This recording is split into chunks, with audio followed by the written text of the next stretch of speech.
تیسرے پارے کے خلاصے سے پہلے ہم پہلے اور دوسرے پارے کا خلاصہ مختصر انداز میں دیکھ لیتے ہیں۔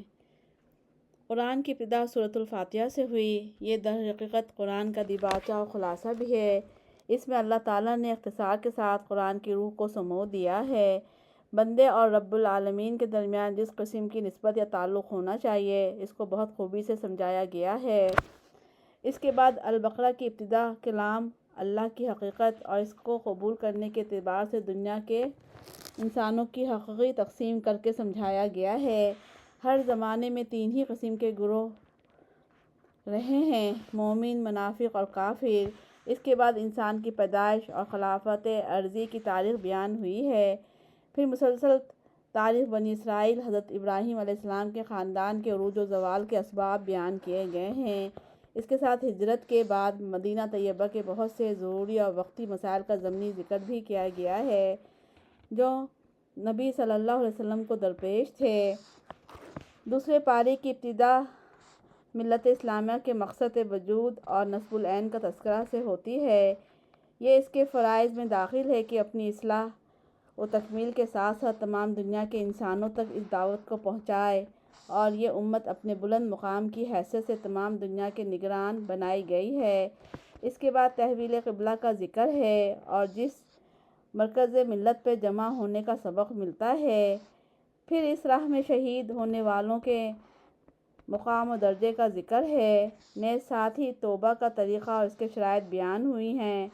آگے اجتماعی زندگی اور اس کے معاشی تقاضوں کو سامنے رکھتے ہوئے حلال و حرام کا فرق اور بعض غذاؤں سے پرہیز کرنے کی تفصیل بیان کی گئی ہے۔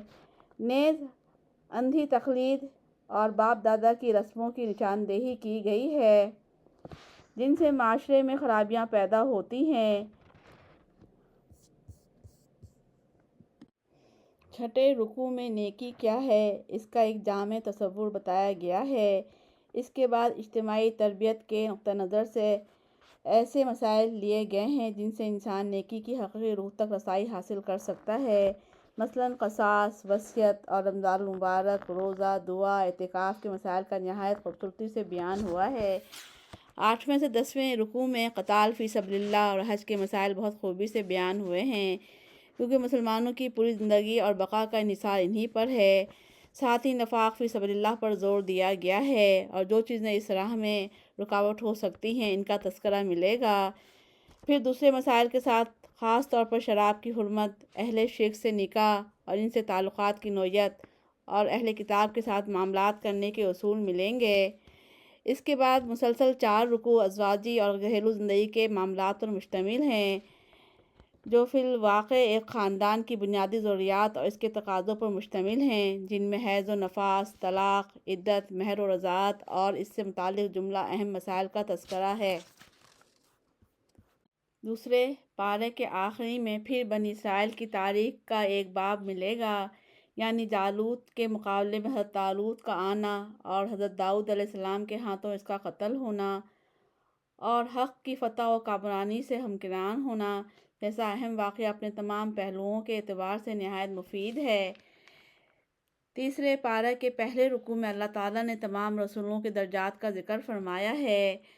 بعض رسولوں کو بعض پر فضیلت دی گئی، بعض سے اللہ نے براہ راست کلام فرمایا، بعض سے فرشتوں کے ذریعے، اور کچھ پیغمبر ایسے بھی ہوئے ہیں جو پہلے سے نازل کردہ شریعت کو صرف زندہ کرنے کے لیے آئے اور کوئی نئی کتاب ان کو نہیں دی گئی تھی۔ قرآن نے صاف بتا دیا کہ ہم ان میں سے کسی کے درمیان فرق نہیں کرتے۔ بحیثیت مسلمان ہم سب کا یہ عقیدہ ہے کہ جب سے دنیا کا وجود ثابت ہے، ہر زمانے میں ہر امت میں نبی مبعوث ہوئے، وہ سب ایک اللہ کی طرف سے ایک ہی قسم کا پیغام لاتے رہے، سب کی دعوت یکساں رہی، ہر ایک کا پیغام ہر زمانے میں واجب الاطاعت رہا ہے، اس لیے ان سب پر ایمان لانا ضروری ہے۔ ان رسولوں کی تعلیمات کے آنے کے بعد اگر کوئی اختلافات ہوئے ہیں یا لڑائی تک نوبت پہنچی اور یہ یہودی، عیسائی اور مشرکین میں سے بعض تو ایمان لے آئے اور بعض نے اختلاف کیا اور لڑائیوں تک نوبت پہنچی، تو اس کی وجہ یہ نہیں تھی کہ اللہ تعالیٰ ان اختلافات یا لڑائیوں کے روکنے کی قدرت نہ رکھتا تھا۔ اگر اللہ چاہتا تو یہ کسی حال میں بھی اختلاف نہ کر سکتے تھے، لیکن اللہ نے اپنی خاص مشیت کے پیش نظر دنیا کو دارالعمل بنایا ہے اور اس میں اعمال کی آزادی دے کر انسانوں کا امتحان لینا مقصود رہا ہے، تاکہ معلوم ہو سکے کہ کون بغیر دیکھے اللہ کو مانتا ہے اور کون انکار کرتا ہے، کون اس کی کھلی کھلی نشانیاں دیکھ کر بھی اپنے من مانے نظریات لوگوں پر ٹھونس کر اختلاف اور فتنہ فساد کا ذریعہ بنتا ہے۔ جو لوگ روشن نشانیاں دیکھ کر ایمان کی سیدھی راہ اختیار کرتے ہیں وہ جزا کے مستحق ہیں، جو کفر و انکار کا رویہ اختیار کرتے ہیں وہ سزا کے مستحق ہیں۔